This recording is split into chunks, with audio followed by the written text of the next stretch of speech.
Coping with COVID. Updates on the pandemic and information to help you thrive and survive COVID-19. It's brought to you by the South Carolina Department of Health and Environmental Control. Visit scdheck.gov for an updated list of testing sites and important information on how to protect yourself, your family, and friends from the coronavirus. SCDHEC. Healthy people, healthy communities. In It Together and the South Carolina Diabetes Advisory Council, presenting Wellness Wednesday every Wednesday on Coping with COVID. The City of Columbia Office of Business Opportunities, helping to meet the needs of small, minority, and women-owned businesses in the City of Columbia. Log on to columbiasc.net/OBO. Agape Counseling and Training Services. Call 803-779-2777 for licensed professionals of counselors and social workers helping families, engaged and married couples, and individuals of all ages gain an understanding of all aspects of their lives. If you're having a challenge coping with COVID, contact Agape Counseling and Training Services at agapects.com. And Palmetto Media Connections,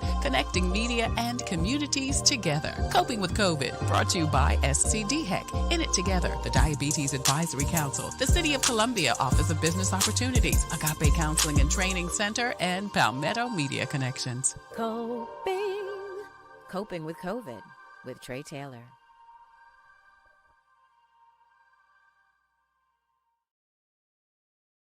It's a Faith Friday on Coping with COVID. I'm Trey Taylor, and today we're talking about domestic violence. October is Domestic Violence Awareness Month, and today we're talking to survivors and providers to give you insights, encouragement, and resources for you or someone you may know. Dr. Vanessa Dunn-Guyton joins us from Hush No More. She's also joined by Bethany Williams with Elderberry. Vanessa Mota also joins us. Tina Torres is one of those people in our community that is such a great advocate. She joins us also, along with New Yorker Tiffany Joy Murchison. Tiffany was just on the show just a few weeks ago, and she's back again after a very just casual conversation where she shared with me that she is a survivor of domestic violence. We're going to hear her story, Tina's story, and then talk to Dr. Guyton, Bethany, and Vanessa Mota about the services and resources these ladies and their organizations provide. Ladies, thank you so much for joining us today.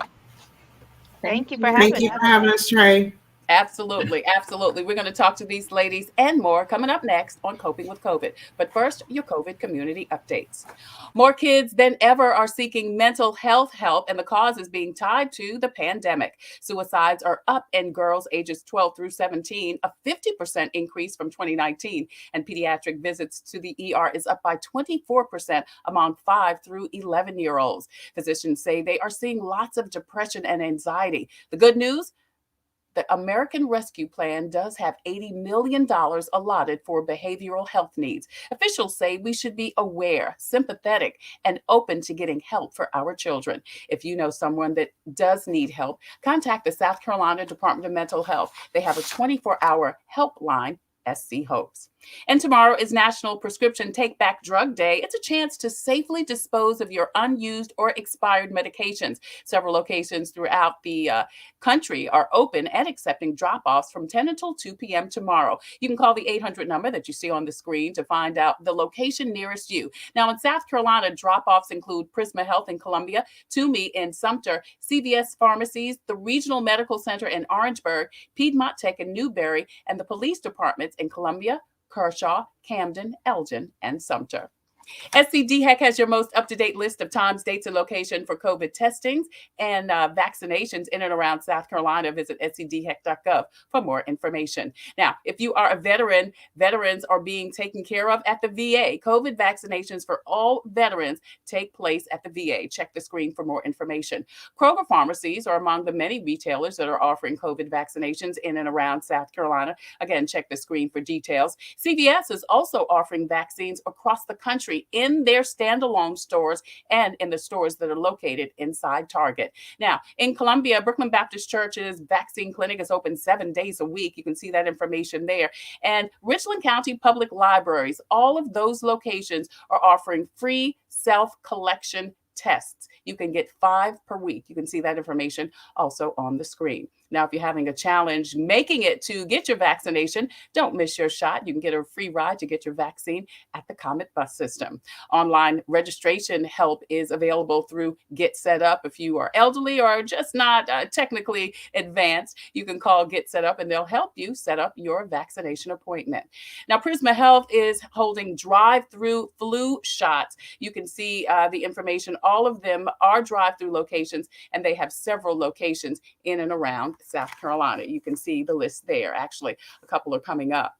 Also, FEMA is continuing their COVID funeral reimbursements. If you lost someone due to COVID, our condolences go out to you, but you can get some financial assistance through FEMA. Now, several other financial assistance resources are available, including the SC Bar Association and SC Legal Services. They have a free toll-free number and a website for rental and mortgage help. Richland County has a rental assistance program. Lexington County has a bill assistance program. SC Housing and Dominion Energy has a assistance program for both rent and utilities. And SC Housing also has a frontline workers home buying assistance program. SC Hopes has 24-hour assistance, as I said earlier, from the South Carolina Department of Mental Health. If you know someone that is having a challenge coping with COVID, please utilize the 24-hour assistance line from the South Carolina Department of Mental Health. Finally, Election Day is just around the corner, November 2nd. You can do early and absentee voting right now in person or via mail. We do see some information there that gives you all of the details if you do want to absentee or early vote. And you don't even need an excuse. It used to be a time where you had to say you were out of town or something or another, but now you just have to say, I want to vote early, and you can go to your county's voter registration place, and several other locations are available for you to vote early or absentee ballot. I'm Trey Taylor, and you're watching Coping with COVID, updates on the pandemic and information to help you thrive and survive COVID-19. We're streaming live on the Tailor Made production page on Facebook. Please go over there, hit like and share and follow. Not only will you be able to watch Coping with COVID Wednesday, Thursday, and Friday. Wednesday, of course, is Wellness Wednesday from In It Together and the Diabetes Action Council, but also Fun Day Monday, every first Monday with George Wallace. We're also streaming live on YouTube. Want to say hi to all of you YouTubers. Thank you so much for joining us. Don't forget, you need to hit the subscribe button. We also have a presence on Instagram and also on Twitter. Now, throughout the show, you will see a scroll, as you see now at the bottom of the screen. This scroll has several resources, all the resources that I just mentioned to you about financial assistance, COVID vaccination tests, and things of that sort. Please check out the scroll at the bottom of the screen and get the information you need. I want to say hi to everybody who's watching today. Please post and share this information out so we can get the message to the masses, because this is a situation that it's hard to talk about sometimes, but it's so very important. October is Domestic Violence Awareness Month. And today we're talking to survivors and providers to provide encouragement, insight, and resources. The facts are every 20 minutes, someone is a victim of domestic violence. Men and women do experience it. Less than half of those injured actually say or do anything about it, but it is real. And it happens to people regardless of race, religion, or stature in life.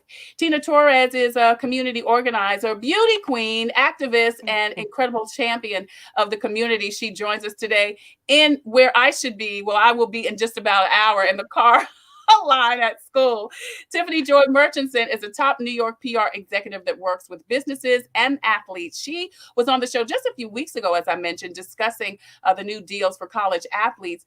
Both were victims of domestic violence. Ladies, thank you so much for joining us today and for having the courage to share your story. Thank you for having us. Absolutely. So I'm going to start with you, Tiffany. Tell us what happened that you were a victim of domestic violence. I think your story is so very interesting. So I was 16 years old, living in a single parent home with my mother and several of my female cousins. So there was no male presence in our home. Going into my senior year at high school, I met a gentleman who was 1 month away from his 23rd birthday. He was 22 and I was 16. He had a nice car, dressed well, all those things. You look at him and you see stars, and all that stuff. Yeah. And we started dating. And he had another girlfriend at the time. I was young, dumb, didn't know any better, but I had clothes and dinners and shows and all that good stuff. So it was all the fun stuff Yeah. for, I would say, probably about a year. But then once he and the first girlfriend split up and I became the girlfriend, that's when all the trouble started. Wow. And at 6 years, so you're 16 at this point. So you really don't have a reference, especially because you don't have a man in the household. And I think and listen, I'm raising two right now as a single parent. So I'm certainly not saying that women can't do it, because women have done it for years and years and years. But there is something to be said about not having a strong male role model in your life to show you what a strong male should be. And, when we come to the second segment and talk to some of the providers, we'll talk about maybe the link between this. But at 16, like I said, you were just enthralled by the sparkle. And Tina, you were shaking your head there. Was it similar situation for you? Well, I grew up in an abusive home. So the males in my home, from far back that I can remember, was abusive. And so we would go, it would be between my mom and my stepfather. She said it happened between her and my biological father. However, my biological father spoiled me. So as far, from what I could remember back then as a child. But my mom married someone that was abusive. And anytime the fights broke out there, we were sent to an aunt's house. And it was abuse going on over there too. So I grew up from far back that I can remember in an abusive home, period, no matter which way I went, to the point where I thought it was love. And so therefore those were the type of relationships that I looked for, because I didn't have a positive male role model in my life to show me otherwise. So I assumed that that's what it was supposed to be. That's what love looked like. Yes. And so I searched for it. I accepted it. I dealt with it. It was like a mind thing. You know what I'm saying? So that's what I just knew it was supposed to be. So even into my adult life, my teens, my, young adult life, and even as a full-fledged adult, I mean, that's what I looked for. That's what I braced myself for. And that's what I accepted it to be. Yeah, we're talking to Tina Torres and Tiffany Joy Murchison. October's Domestic Violence Awareness Month coming up. We're going to talk to some providers that are going to share information and resources with you. But today, right now, we are hearing the stories of two survivors of domestic violence. Tiffany, just because I know your story, it sounds so similar to Tina, in that you told me that there were the guys, your boyfriend's mom, would kind of co-sign what he was doing to say, just get yourself together, or it was your fault. Mm-hmm. Absolutely. So like Tina, I had seen my mom go through being abused by my dad early on in my childhood. As I got older, that stopped, or at least I didn't see it. And then my parents ended up splitting up, when I was approaching my teenage years or young. And I didn't have any contact with my dad at all for several years. So it was like they say, Superman left the building. Like Tina, my dad did spoil me. No matter what he did to my mom, he did spoil me. And then when he was gone, it was like Superman left the building. But it was difficult because I am number 8 of 11 children that my father has. Wow. So he had to spread himself very thin. So even as a young child, when her and my mom were together, he wasn't around as much. So when he was around, there was the spoiling. My boyfriend at the time had gone through that, seeing his father be abusive to his mother. So she had gone through that. And yes, she used to help me cover it up. She would show me how to put makeup on a black eye. Whenever he beat me and we were out in public, the first place he took me was his mother's house. And she would say to him, I told you to stop hitting that girl. But then she would say to me, it's your mouth, Mm. or if you stop fighting back, just stop fighting so much or stop talking so much. You need to learn how to just, keep that mouth quiet. And I've never been that way. It didn't matter what he said, did, that just wasn't who I was. I still was very strong willed. And then, like I said, growing up in a all girls house, and I was the baby in that situation, some kind of way, um, fighting between the girls in the house had become the norm. Like that was the way we settled our disagreements, right? Mm. I'll say my older cousin kind of set the stage because she was the older one and she was the kind of like the bully. She's going to kill me if she hears me say that because we are super close now. But back then she was, that was her way of dealing with everything. And so we all kind of followed suit. And as I said to you before, Trey, I didn't look at myself as being in a domestic violence situation or being a battered woman. We were fighting because we had a disagreement. That's what I Right. did at home. So when I was with him, we fought. Like we disagreed, we fought. And so because I fought back, and I Yeah. mean, I did so diligently, sometimes we both would end up bloody. Um, I didn't look at it as me being abused. We had a disagreement, so we fought. And that's how I rationalized it in my 16, 17-year-old mind at the time. Yeah. You know what's interesting? I think both of you said something that just really kind of gave me something. Even though your dads, both of your dads, were abusive to your moms, they were so loving and attentive to you. Do you think that maybe helped or made you feel that it was more acceptable because he's loving to me, even though I see this strife with her? What do you think? Do you remember what that made you feel? Well, for me, he didn't display that in front of me. So I Okay. didn't So you know. didn't see. It Oh, wasn't until I became an adult that my mother has now been spewing different right, things about right. my father. So I never saw that. Now my younger sister, she told me that my dad was abusive to me, like he would pull my hair or something like that, and I don't remember that. Wow. Maybe I blocked it. I don't know, but she remembers it. But as far as the abuse towards my mom, I never saw that. So Wow. whatever happened behind closed doors between them, I never saw it. It Right. wasn't until she married somebody, when she did get married to somebody else, that I see it firsthand. It was clear as day. Yeah. And And she how was would. your relationship with that gentleman? Your stepfather? Oh, I mean, he just told me to abide by the rules and it won't happen to you. I'm Mm. 6 or 7, and I'm just like, okay, I don't know what the rules are, right? Do Mhm. I just be quiet? Do I just sit in Right, a room? Like, what do right. I do? And what did your mom tell Um, you to do? my mom, she was so focused on the relationship, Right, right? She didn't. It was just pack up and go to your aunts, or pack up and go to your uncles, or pack up and go to your cut.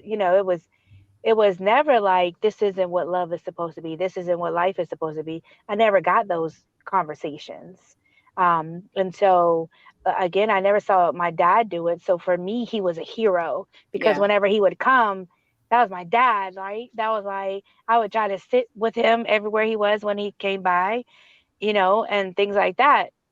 And so when he died, I never got the answers as to what happened, Right, like right. what was reality that I didn't see. Yeah. What about you, Tiffany? Do you think that that made you see your dad differently, even though he was abusive to your mom because he was loving to you? Probably when I was a little girl, yes. By the time I was a teenager and could really understand what was going on, I couldn't stand him. Mm. We went years. There's been several times in my life that I've gone years without having any contact with my dad, and primarily because of the way he treated my mother. Um, I would have never thought that I would have ended up in the same predicament because I was so angry with him for what he did to my mom that nobody else ever thought I'd be in that predicament either. I Okay. had witnessed it. So he was my dad, but like I said, I've always been strong-willed. So, I think as a little kid, I probably would have expressed to him that I didn't like what he did, or something along those lines, and then, went on about my business. But for several years as a teenager, I wouldn't talk to him because we would argue about, the way he treated my mother or what he did to my mother and things of that nature. So I surprised myself that I actually ended up in that predicament. And my mother fought it tooth and nail. One, he was way older than me, so she didn't like that from the beginning. But you just never, you don't listen. You have to find out on your own sometimes. Right. She hated it. But once I graduated high school, she was just like, oh, there's not really much I could do. They tried to get me off to college, which, didn't really work because I didn't stay away. I came home, definitely not because of him, for other reasons, financial reasons. I ended up coming back to New York, but she was kind of hoping that me going away to college would have ended it. And it didn't. It lasted until I was almost 22, actually. Wow. Yeah, 5 years, from 16 to 22, you dealt with it. I do want to know, I want to ask how it ended, but before that, I want to ask you, Tina, what was your first abusive experience? And I want to acknowledge Deacon Forbes. Thank you so much for joining us. He said that he could, good now. Yeah, thank you, Deacon Forbes. He mentioned that he could barely hear you, Tiffany, but I brought your mic up, so you're straight now. Thank you, Deacon Forbes. Go ahead, Tina. After experiencing all of that, how young were you when you first chose the wrong person and it ended up being an abusive relationship?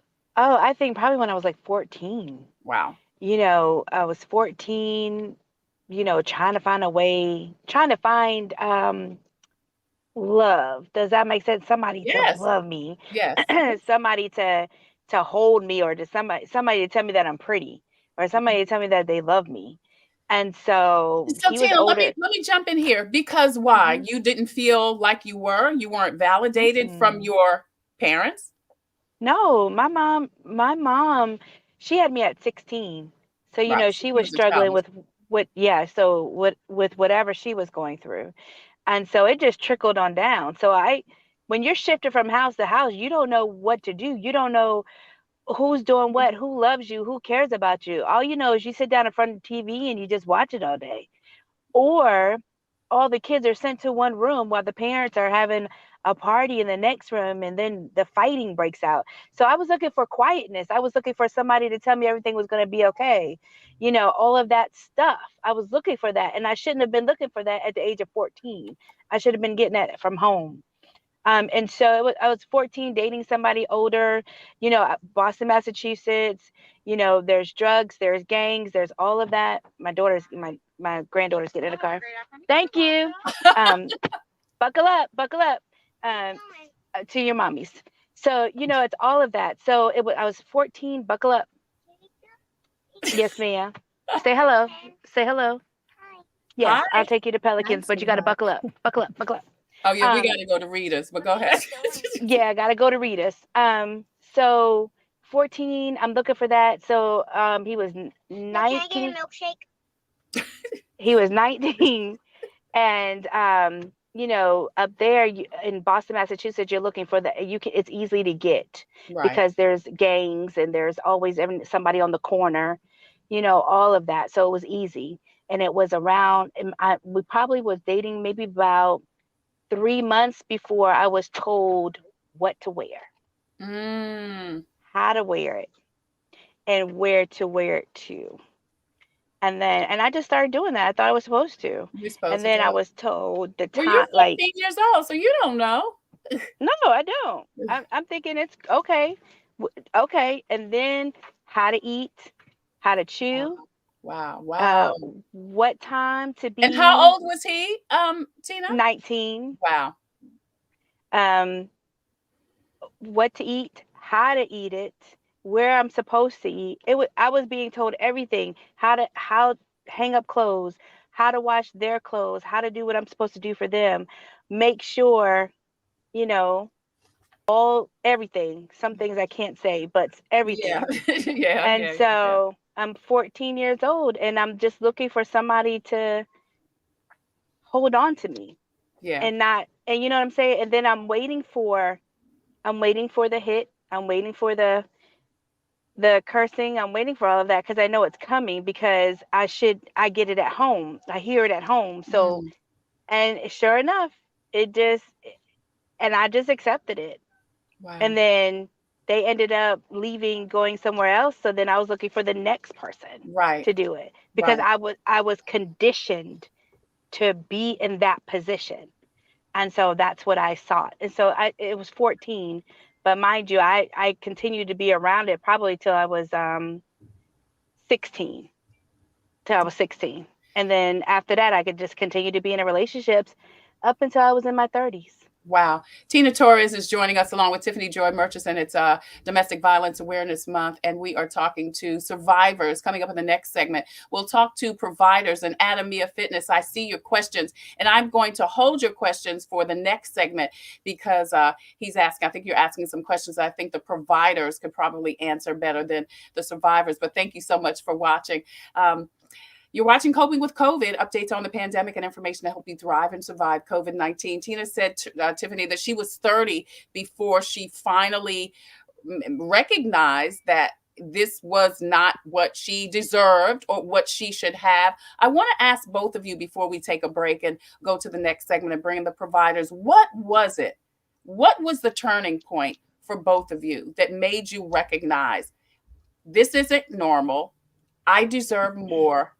I can choose differently. Tiffany? Trey, you already heard this part of the story, but it was nothing but God. I have to just be clear about that.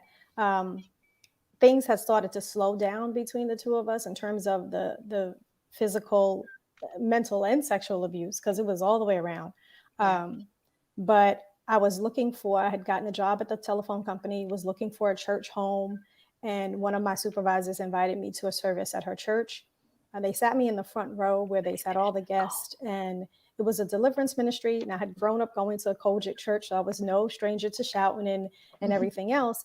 But this was a bit much even for me, right? And I had that thought in my head. I remember saying, I'm there clapping and I'm singing along. And I was like, oh, but this is a bit much. I don't think I'll come back here.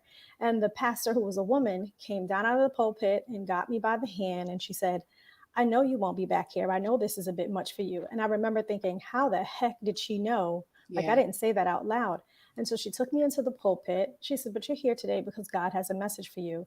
And she leaned in and she whispered in my ear, why are you letting that man beat on you like that? And I just fell to pieces. I literally fell to pieces. I fell to the floor and I just So this is somebody you had just seen for the first time your whole life. First time in my whole life. I hid it very well, so there's no way that anybody at work knew. A lot of my friends didn't know. There was no way someone could have told her that. And I literally just fell to pieces on the floor, right in the pulpit of the church, and her and some of the other ministers gathered around me, and they just prayed over me, and she just held me, and I just cried it out. I can't even tell you how long I was there crying. But I remember leaving there saying, okay, now it's time to plan my escape. And I slowly started moving more stuff out of his house back to my mother's house. And then one day I just said to him, I can't do this with you anymore. God has more for me. I have to go. Like, I got to stay away from you.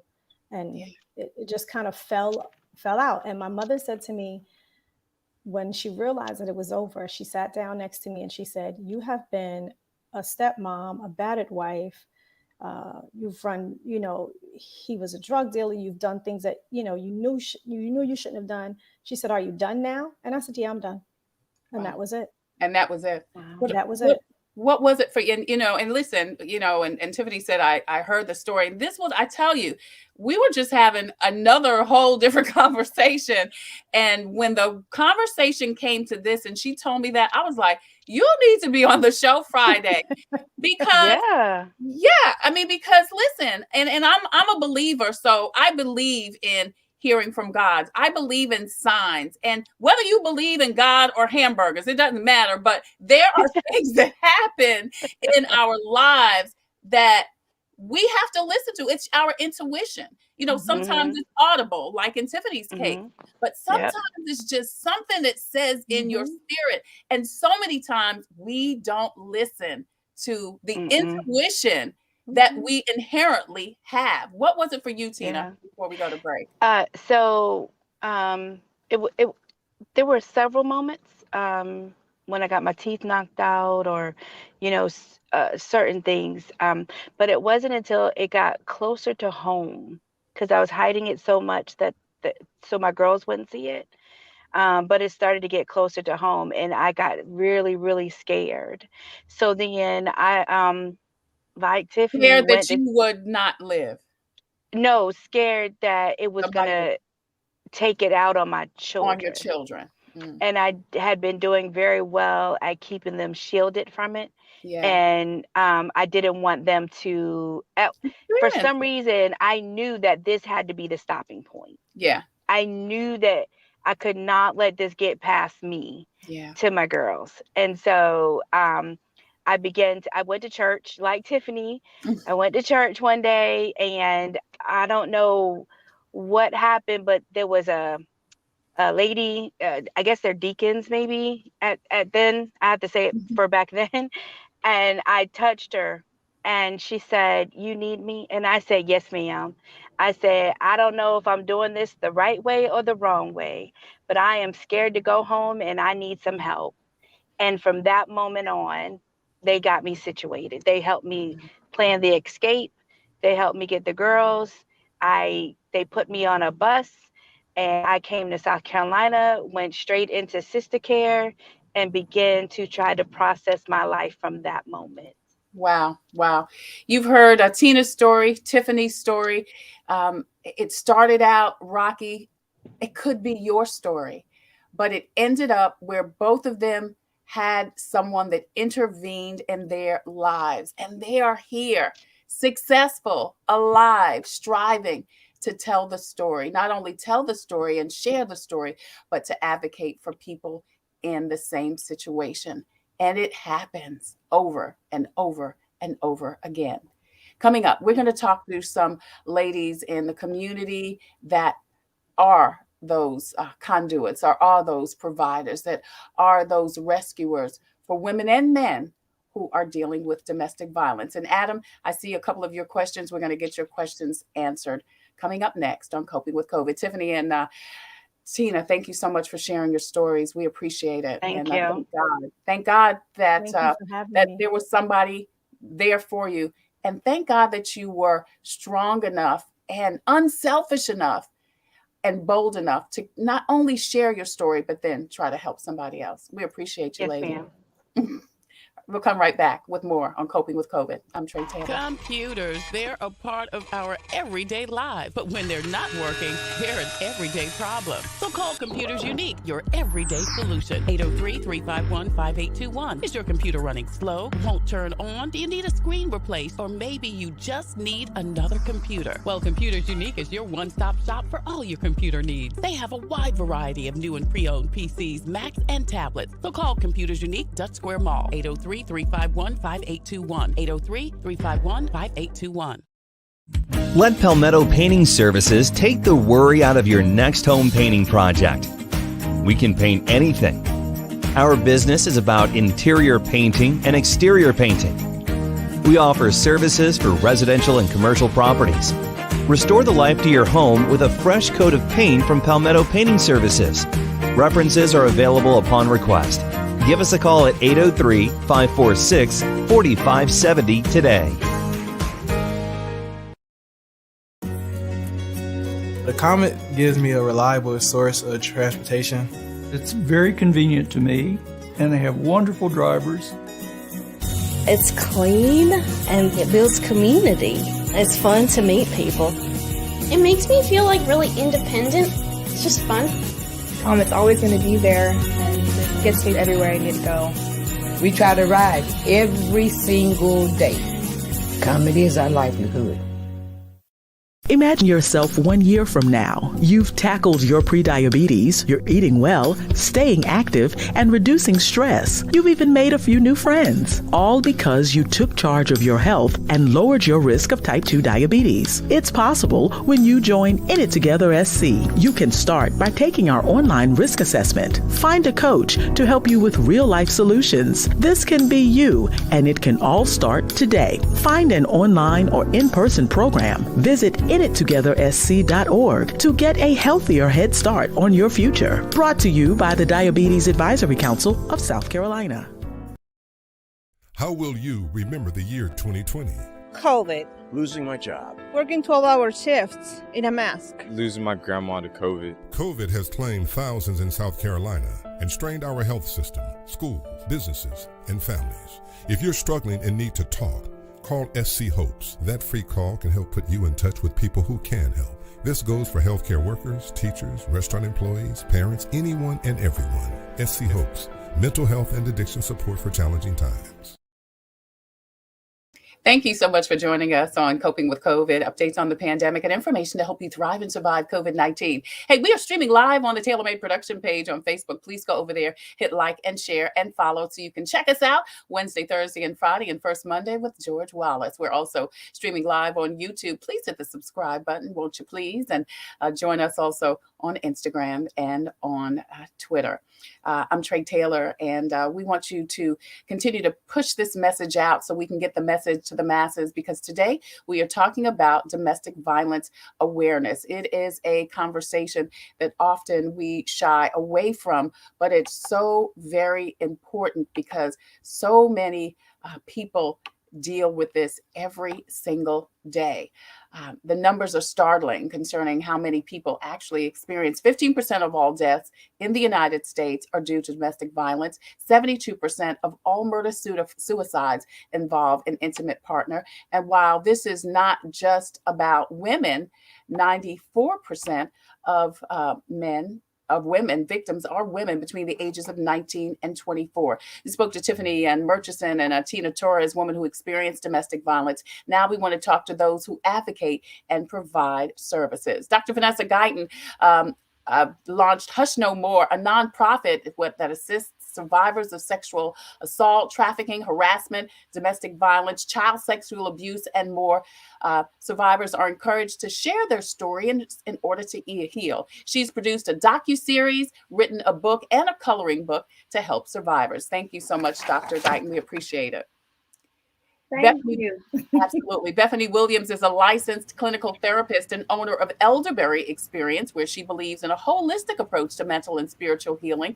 With over a decade of experience in mental health and human services, she is working to break the stigma and silence around sexual trauma. Vanessa Mota is with South Carolina Latina and International Project. Her organization encourages, engages, supports, and assists survivors of domestic violence and trauma through her organization.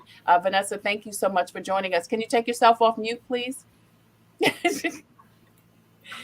And Tina is going to rejoin us in just a minute because she pulls together an amazing event every year. She has used her pain into advocacy with her Purple Gala. We're going to we're going to let Tina go to Pelicans so she can get her granddaughter a milkshake, and then we're going to bring her up in just a minute. Ladies, thank you so much for joining us. So you heard, and I'm sure you hear the stories all the time that Tina and Tiffany shared. Is that normal, what they experienced? Dr. Guyton? Unfortunately, yes. And I want to thank them for being so courageous to share, because it encourages other individuals to come forward and share their story and to get out of the situation that they're in. But it's very common. We see it all the time. And it's hard to actually get to a safe space without the support of family and friends. And so I'm really advocating towards us helping those who are struggling. Yeah. Vanessa Mota, let me ask you, both of them said that it was not only physical abuse, it was the mental abuse too. You know, Tina talked about how she was told what to wear, how to dress, how to eat. And I think people only think about domestic violence as physical, but it is emotional and mental too, right? It's also in businesses. One of the other things that we advocate is, for example, I can tell you I see it a lot in the business arenas as well, where the woman is the one that's the what do you call it? Hold on, I'm thinking in Spanish right now and not in English. They're the like she goes get the coffee. Exitosa. Yeah, no, like the woman is the one that has, like has the good business, is making more money and everything. Yes, sorry, I'm thinking in Spanish right now because I was just doing meetings before this in Spanish. And so what happens is you see the men, especially I'm going to speak in the Latino community. I have seen it several times this year where the woman is the one making more than the man and the business is thriving and the man is angry and feels demasculated. retaliating, and it becomes abusive, and you see that that's starting to scratch away and starting to come into surface. And this is why we began with SCLIP, because SCLIP, a lot of the business owners' children are the cultural ambassadors, and we want them to understand and start seeing.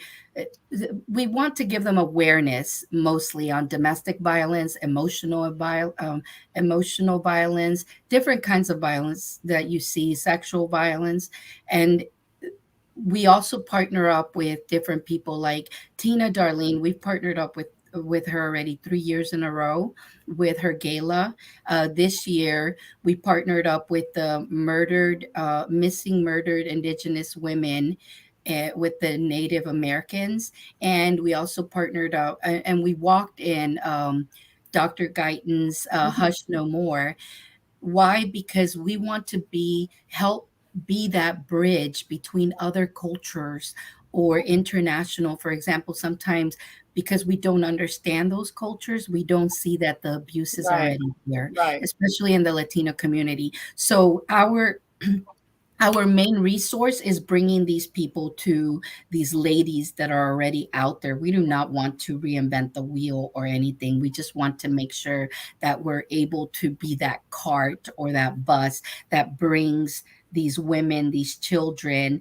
You even see it in financial abuse a lot in these, in some Latino families, and I'm pretty sure it happens everywhere, but I'm speaking today on this behalf. You see it where the children don't get to go to college because the parents did not do their taxes, because the parents were not doing things, and it becomes an emotional abuse. I had a little girl here in my office the other day that could not go to college and was having panic attacks, and she was going through so much emotional abuse because she couldn't go to college because FAFSA would not approve it, but it was all coming from the financial abuse.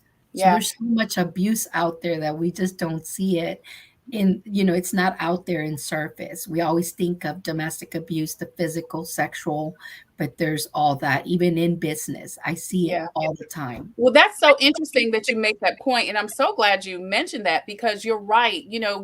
We think about domestic violence and we look at it in one box. Your boyfriend, your girlfriend, your the intimate thing. But you make such a great point, Vanessa, because you could experience it in the workplace. Yes. Bethany, I know through Elderberry, you really focus on a holistic approach. What does that look like?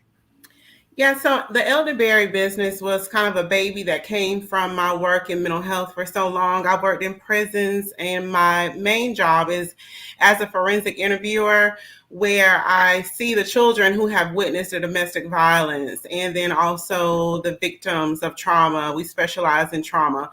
And so what I have discovered for so long is that people, and I say people, the system of medicine and health in our country does a lot with, when it comes to PTSD and depression and anxiety, masking the symptoms for health. Just let's give you a medication, and kind of keep you zombied out. If there's an addiction to drugs, feeding it with another drug, it just causes another cycle. And so Elderberry came from just a wanting to help us get back to the roots of wellness at the root cause, building back up the immune system. Mm-hmm. Elderberry has been around since the beginning of time, loaded with herbs. It's completely plant-based. Everything is natural. And so it was just my work in the field of mental health, working with children in forensic interviewing, where we work to gather reliable information about what they witnessed, the child, as they witnessed DV, as they may be victims of the physical abuse by that batterer or that perpetrator that the spouse is experiencing. My work in that, I saw that we're in a broken system when it comes to rehabilitation, when it comes to wellness. And so that's how I ended up starting the Elderberry business.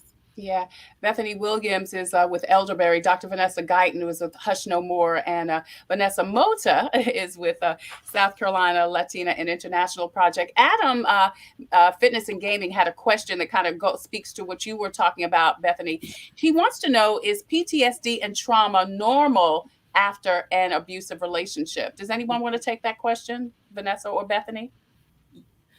Yes. I'll take it. So PTSD is very normal. And that's why we advocate for not only the individuals that are in the trauma, who's in the domestic violence relationship, but also for the children to get counseling as well. You will see signs like anxiety, depression, hypervigilance, all of that plays, and we see it all the time. People are fearful. They're fearful to go into the next relationship. And so that's why I'm always talking about, looking forward to healing. How can we get on this healing journey? And PTSD is part of it.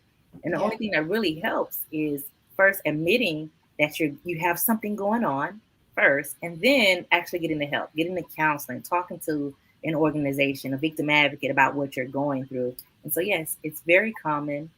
And I believe that you can resolve it. You don't have to live that life. You just have to determine when you're ready to take the step. Right. Well, and when we heard from Tina and Tiffany both, I mean, they went through it over and over and over again until something clicked, until something happened, until they had a transformative situation in their lives. And as you said, Vanessa, and you too, Bethany, you can't change it. And we know this. You can't change something unless you acknowledge it first. So how do we help our domestic violence sufferers recognize? I mean, what do you say as a parent, as a friend, as a coworker, when you are seeing these things happening? What do you say? Because people want to mind their business, but then there's another part of you that wants to help. I think. Go ahead.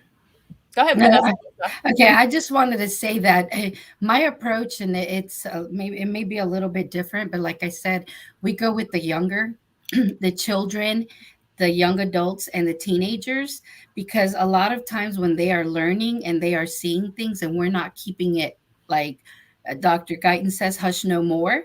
For example, last year we did domestic violence fashion show where they actually got to see like pregnancy abuse, physical abuse, and everything. And we talked about it, but I wanted them to feel comfortable with what they were seeing. And I'll tell you, many people perceived it good. Some people were like, why are you doing that?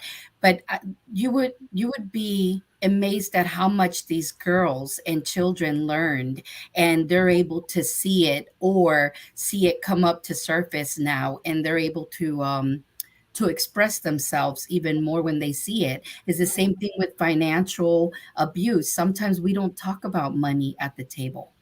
Right. Bethany, you wanted to chime in? Yeah, so I think when you talk about how do you help, it has a lot to do with being able to identify it as well, because you've already shared that it's not always a physical or forceful situation. Sometimes it can look like just an intense relationship where they automatically want marriage and want you to move into the house. A lot of jealousy, a lot of isolation, a lot of criticism. I think the first thing to do is to make sure we aren't showing any signs of passing judgment, because that's exactly what the perpetrator wants to happen, to allow that disconnect between the survivor and their family, is that you have someone who's saying you should have left by now. Why are you letting him or her do that to you? Like you're not going to have any place to go if you don't leave him, and leaving the door open. And there's balance that has to be there with that, but creating a space that is not filled with judgment, as I would never let somebody do that to me. Those are the things that we hear people say, all the while you're feeding into exactly what the batterer wants. And it's difficult. People always say, well, why didn't they just leave? Because victims can be at risk for death when they do leave, the highest risk for death when they do leave.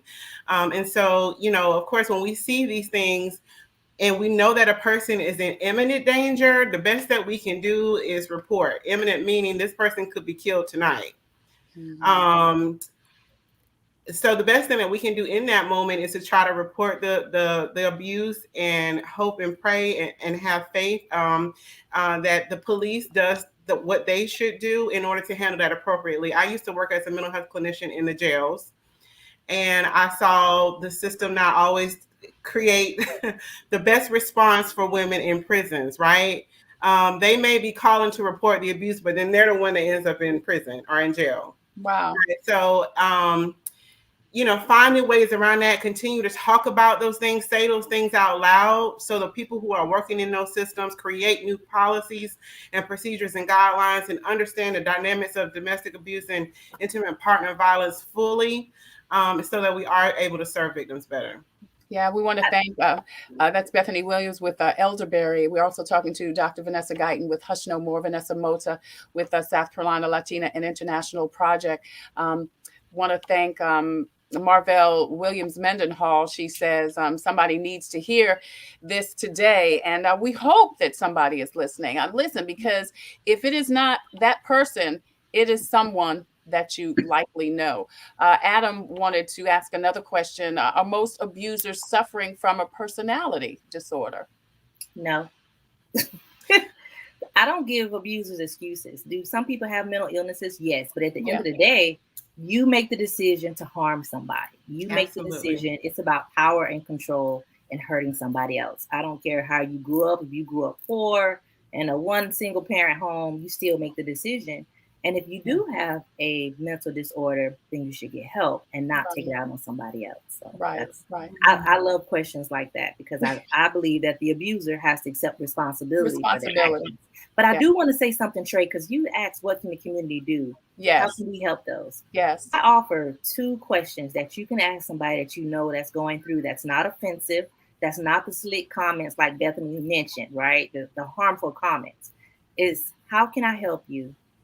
What do you need from me? What do you need from me? That's it. Do you need me to listen? Do you need me to help you find some resources, a victim advocate? Do you need me to go to the police with you?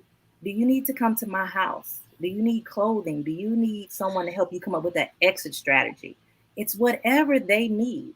And if they say no, it's okay, because maybe they'll come back to you, but you just show them some love and some grace and let them know that you love them and that you're always going to be there for them, because it's when they're ready. You can't make somebody leave out a relationship. Right. You offer your assistance, and maybe they'll take it and maybe they won't, but you love them through this whole entire process and not judge them.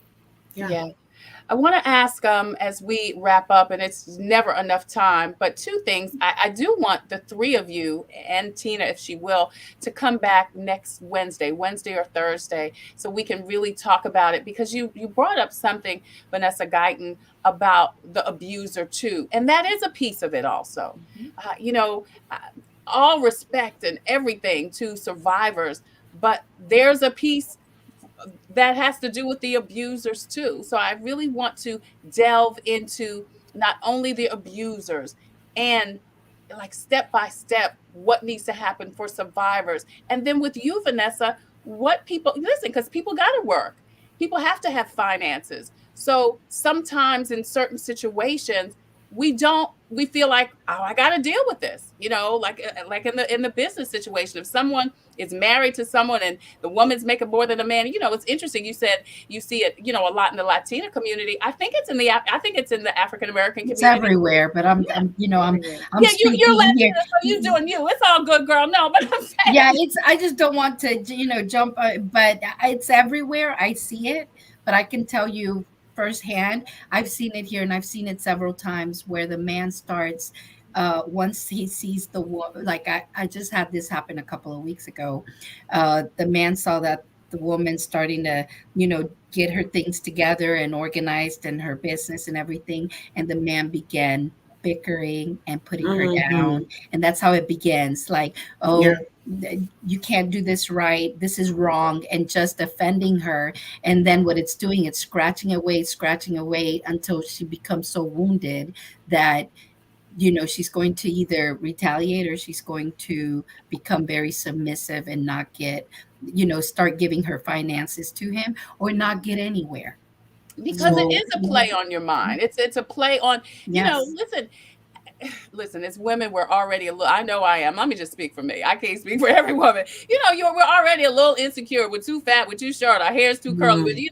We're dealing with everything else. And then if somebody that we feel that we love then attacks us. Right.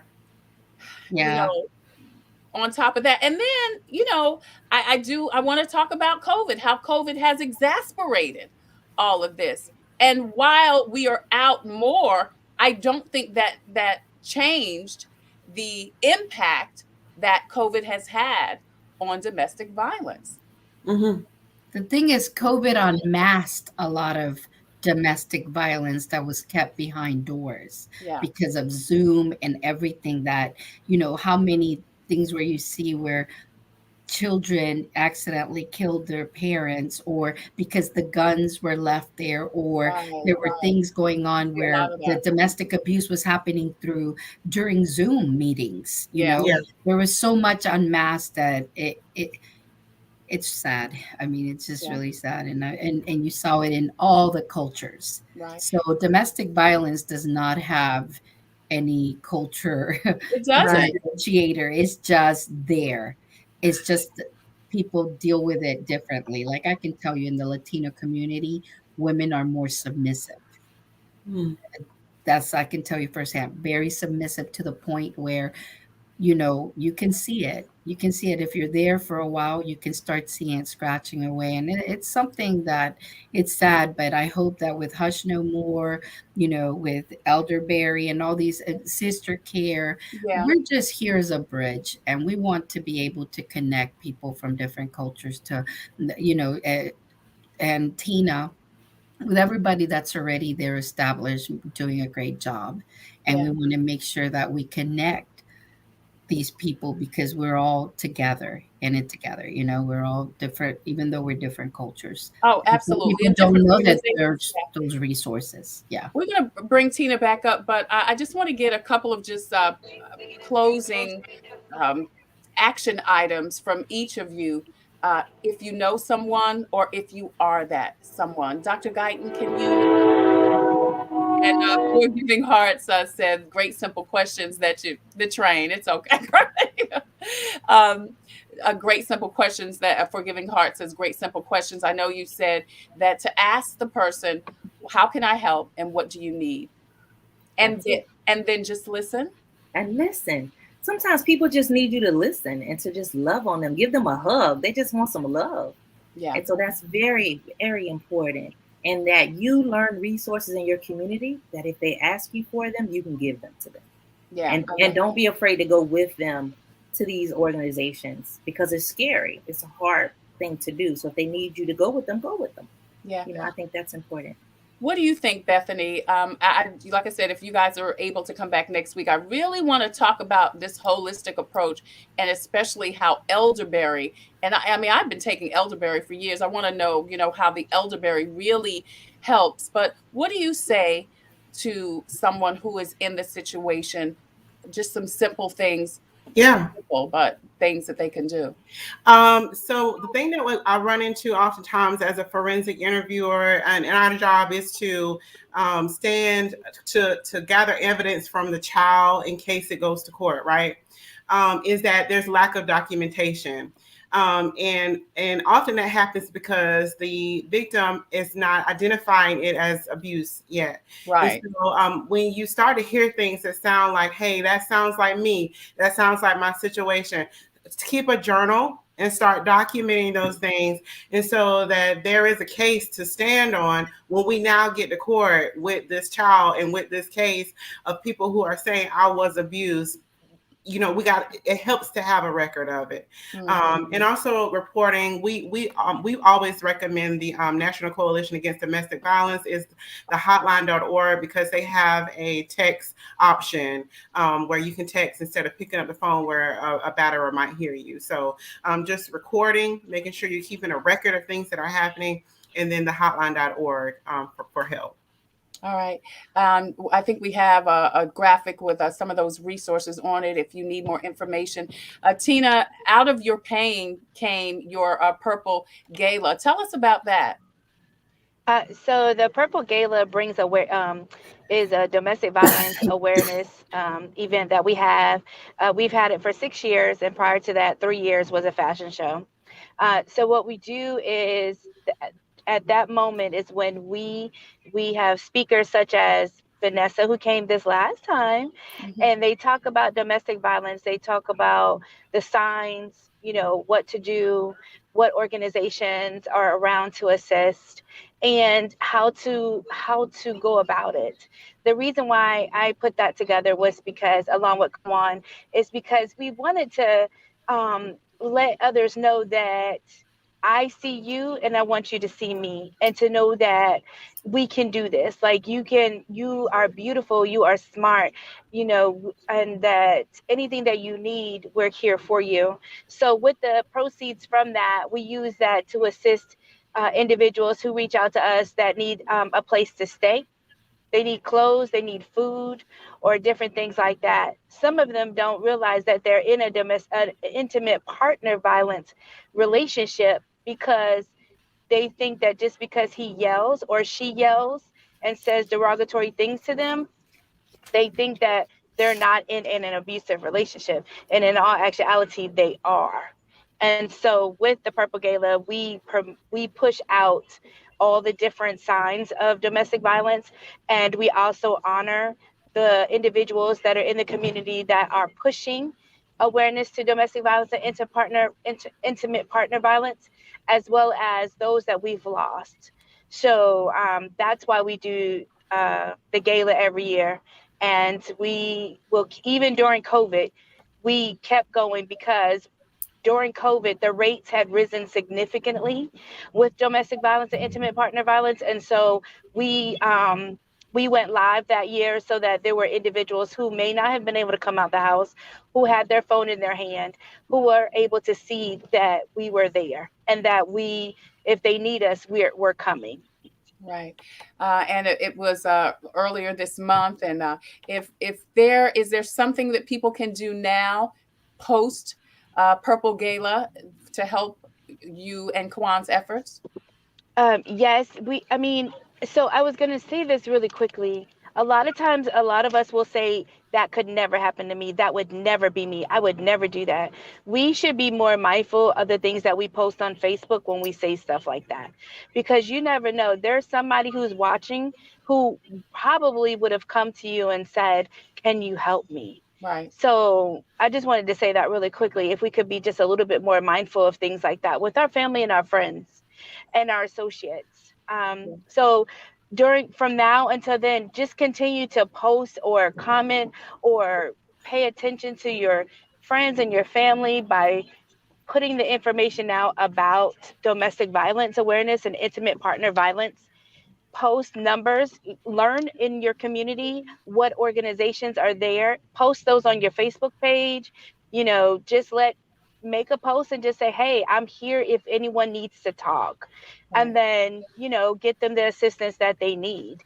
Yeah. Oftentimes we say, oh, I didn't know, or I didn't know who to run to, or I didn't know where to go. But if they see people posting different locations and different organizations within their area, they'll be able to go to that organization or to that individual to seek help.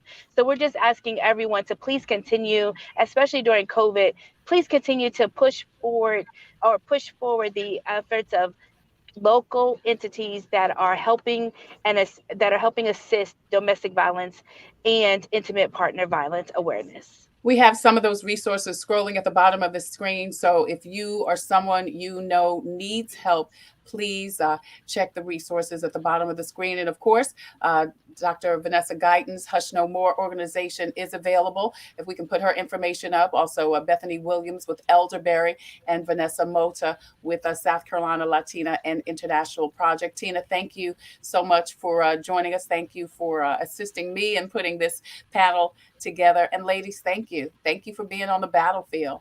Thank you for, again, being courageous, for being intentional, for being aware that this is something that not only is happening, but that is worthy enough to be addressed. We appreciate you so much, and keep fighting the fight. Figuratively. Thank you for having us. All right. Thank you, ladies. So hopefully we can come back next week and talk to these ladies more, because this is a conversation that needs to happen so that we can get the information out. Thank you again so much for joining us on Coping with COVID. If you have a story or initiative that could help someone cope with COVID, please go over to the Facebook page and inbox me. We would love to feature your story on Coping with COVID. If you have a product or service that could help someone cope with COVID, please email copingwithcovid@treytailor.com. And we would love for you to be a proud sponsor, just like SCDHEC, In It Together, and the Diabetes Action Council of South Carolina for Wellness Wednesday. Also, Computers Unique, Dutch Square Mall, the Fifth Circuit Solicitor's Office, Attorney Byron Gibson. He's on No Justice, No Peace every second Thursday. The Comet Bus System, also Palmetto Media Connections, Javis Tax Services, and Agape Counseling and Training Services. As always, we leave you with a reading from Jesus Calling. Today, Jesus says on October 22nd, no matter what your circumstances may be, you can find joy in my presence. On some days, joy is generously strewn along your life path, glistening in the sunlight. On days like that, being content is as simple as breathing the next breath or taking the next step. Other days are overcast and gloomy. You feel the strain of the journey, which seems endless. Dull gray rocks greet your gaze and cause your feet to ache. Yet joy is still attainable. Search for it as you would do a hidden treasure. Remember, I created this day, Jesus says. It is not by chance or occurrence. Recall that I am present with you, whether you sense my presence or not.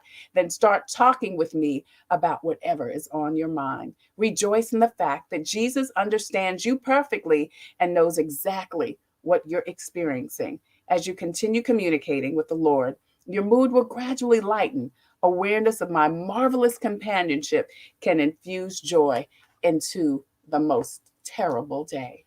That's your Jesus Calling for today. So fit for today's show. I'm Trey Tailor. Thank you again so much for joining us on Coping with COVID. Until the next time, I wish you peace and abundant blessings. Take care, stay well and safe. Don't forget to get your vaccine. And please wear your mask over your nose and under your chin. Have a great weekend. See you at the fair tomorrow. Coping with COVID. Updates on the pandemic and information to help you thrive and survive COVID-19. It's brought to you by the South Carolina Department of Health and Environmental Control. Visit scdheck.gov for an updated list of testing sites and important information on how to protect yourself, your family, and friends from the coronavirus. SCDHEC. Healthy people, healthy communities. In It Together and the South Carolina Diabetes Advisory Council. Presenting Wellness Wednesday every Wednesday on Coping with COVID. The City of Columbia Office of Business Opportunities, helping to meet the needs of small, minority, and women-owned businesses in the City of Columbia. Log on to columbiasc.net/OBO. Agape Counseling and Training Services. Call 803-779-2777 for licensed professionals of counselors and social workers helping families, engaged and married couples, and individuals of all ages gain an understanding of all aspects of their lives.